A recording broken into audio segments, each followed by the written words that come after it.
It's time to break some of these myths that we have about what a good marriage actually is. She's got to be able to know that she can trust you to provide for at least part of the family. And if she makes more than you, then you'll probably have to provide in other ways as well. With that said, you probably need to have certain things that you align on. And I'm not saying, you should compromise your goals or compromise your purpose or anything to accommodate her. You need to look and see if you guys align on the big things. So disagreements are perfectly natural, but you need to make sure that you guys agree on fundamental things. Like a big one that I see people, go back and forth over is kids. Some people literally don't want kids. Let's talk about what a good marriage is, the perception versus the reality.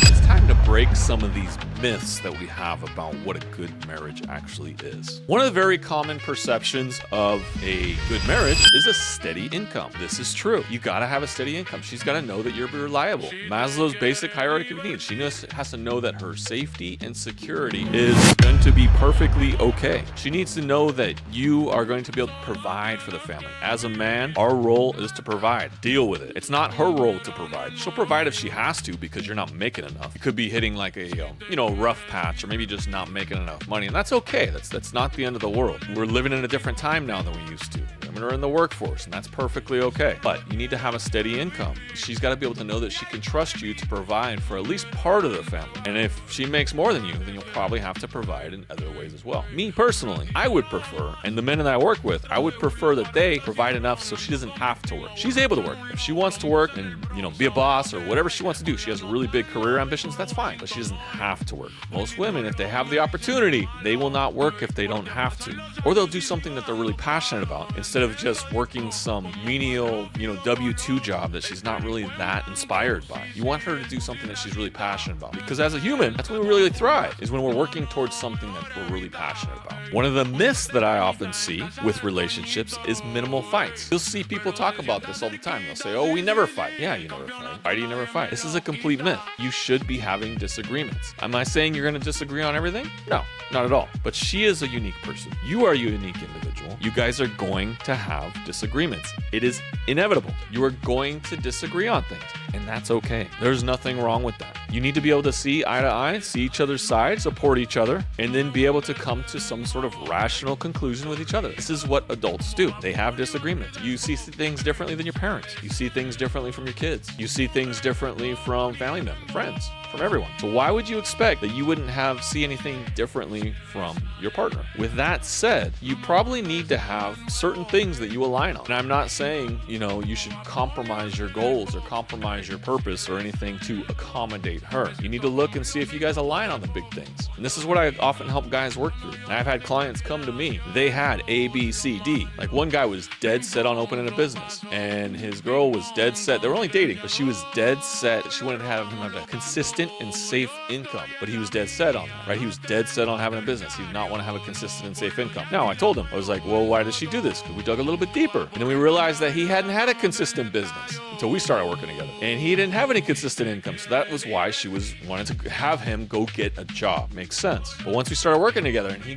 started to get more consistent business income, he saw that the problem was not necessarily that she wanted him to have a job. She just wanted him to have a stable, consistent income. And once he started doing that with his business, then he was able to be able to show her his business was able to grow and he was able to start making enough money. Now, he didn't get to the goals that he wanted to. So once he showed that he could develop a consistent income, she became much more supportive of his goal to own a business instead of being an employee. But initially they had a disagreement, but he had to come to that conclusion that okay, I got more work to do to be able to resolve this disagreement. So disagreements are perfectly natural, but you need to make sure that you guys agree on fundamental things. Like a big one that I see people, go back and forth over is kids. Some people literally don't want kids, and some people literally want tons of kids. So if you're fundamentally different on that, you guys better figure that one out pretty early, because a lot of people want kids and a lot of people don't want kids. So that's a very big thing. And I wouldn't tell any man or woman to ever compromise their goals, right? And if someone can't have kids physically because they have something wrong with them physically, then there's other ways. You can adopt, you can get surrogates, and there's many other things you can do to make sure that you can have kids. But if someone fundamentally just doesn't like the idea of having having their own kids, and you do want your own kids, like that's going to be a problem.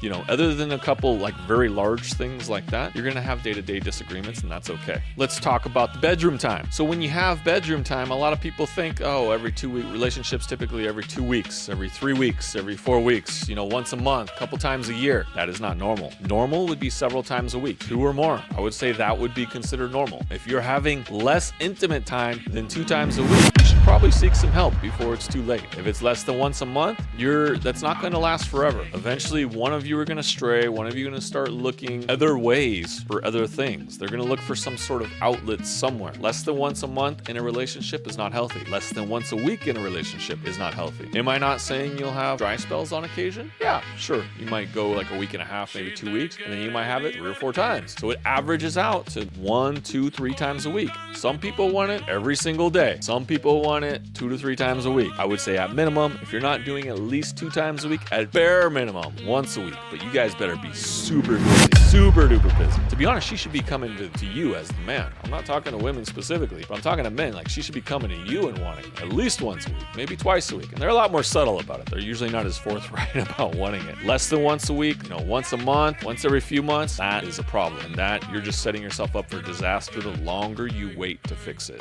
A lot of people think, you know, 2 to 3 weeks a year is good for travel. In reality, you always want to have the ability to travel. Most single women would tell you this. They'd love to be able to travel all the time. 1 week here, a week there, another week there, 2 weeks here, 3 weeks there. They want to do little trips. They want to do little things. The reality is people like to get out and they like to explore the world. So if you're limited by your job to just those 2 weeks of vacation, I would recommend you try to find something a little bit better that gives you a little bit more flexibility to get out more. Now, this will give you an opportunity to explore the world, things exciting in your relationship. Sometimes travel can really serve as a nice little reset, especially if you guys are hit a little bit of a slump. And I'm not even talking about from an intimacy perspective, but just in your relationship as a whole, just to disconnect and free yourself of those things. But if you find yourself getting so buried in work that you're only taking 1 or 2 weeks a year, that's not enough. You got to get out more. Even if it's just weekend trips, even if it's anything, try to take more time off work. As we move towards AI and it starts taking all of your jobs, you got to find ways to make money yourself. And to be able to do that, you got to be able, that will allow you to do more travel and allow you to get out there more. I know